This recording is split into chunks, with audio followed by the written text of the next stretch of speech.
जय श्री राम दोस्तों, स्वागत है आपका अपने YouTube चैनल ज्ञान ही ज्ञान में।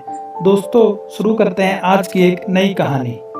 एक समय की बात है, भगवान महावीर एक विशाल वृक्ष के नीचे बैठे तपस्या में लीन थे। उनके चारों ओर प्रकृति की एक दिव्य छटा देखी जा सकती थी।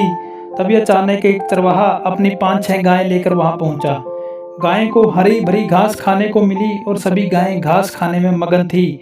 चरवाहे को नजदीक के गांव में कुछ काम था। उसने सोचा क्यों ना मैं गांव में अपना काम निपटाया हूँ। तभी उसने देखा तो पाया महावीर ध्यान में बैठे हुए थे। उसने चरवाहे ने भगवान महावीर को देखा और हाथ जोड़कर कहा, दोस्त मेरी गायों पर नजर रखना, मैं गांव में से जल्दी लौट कर आता हूँ। चरवाहे को लगा भगवान महावीर ने उसकी बातों को सुन लिया है, जबकि ऐसा नहीं था।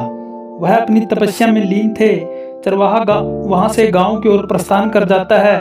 कुछ समय बाद जब वह लौटकर भगवान महावीर के पास आता है तो वहां उसकी गायें नहीं होती। गायें हरी भरी घास को खाते खाते कुछ दूर निकल जाती हैं। चरवाहे ने भगवान महावीर से पूछा, मेरी गायें किधर हैं?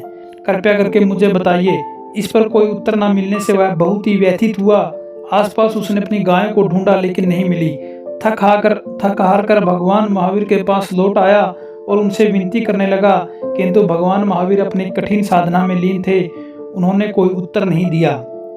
चरवाहे को लगा उनके साथ मजाक हो रहा है और समय मेरी गाय को छुपाए दिया है और यहाँ ध्यान लगाए बैठे हैं। चरवाहे ने कमर में से बंधी हुई गाय की रस्सी को निकाला और महावीर पर वार करने के लिए आगे बढ़ा।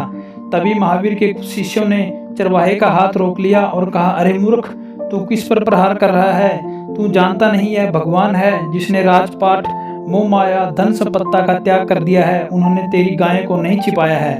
चरवाहा स्तब्ध रह गया। कुछ देर बाद गायें चारा खाकर भगवान महावीर के पास लौट आती हैं। चरवाहे को अपनी गलती का एहसास होता है और चरवाहा भगवान महावीर से क्षमा मांगता है और वहां से अपनी गाय को लेकर चला जाता है। भगवान महावीर तब भी तपस्या में लीन रहते हैं। दोस्तों इस कहानी से हमें शिक्षा मिलती है कि हमें कोई भी काम जल्दबाजी में नहीं करना चाहिए। जब तक उस चीज़ का हमें पता ना चले तब तक हमें किसी पर दोष नहीं लगाना चाहिए। किसी के ऊपर क्रोध में आकर किसी के ऊपर प्रहार या लड़ाई झगड़ा नहीं करना चाहिए और अपने क्रोध पर हमेशा काबू रखना चाहिए। दोस्तों आपको यह कहानी कैसी लगी हमें कमेंट में माध्यम से जरूर बताएं।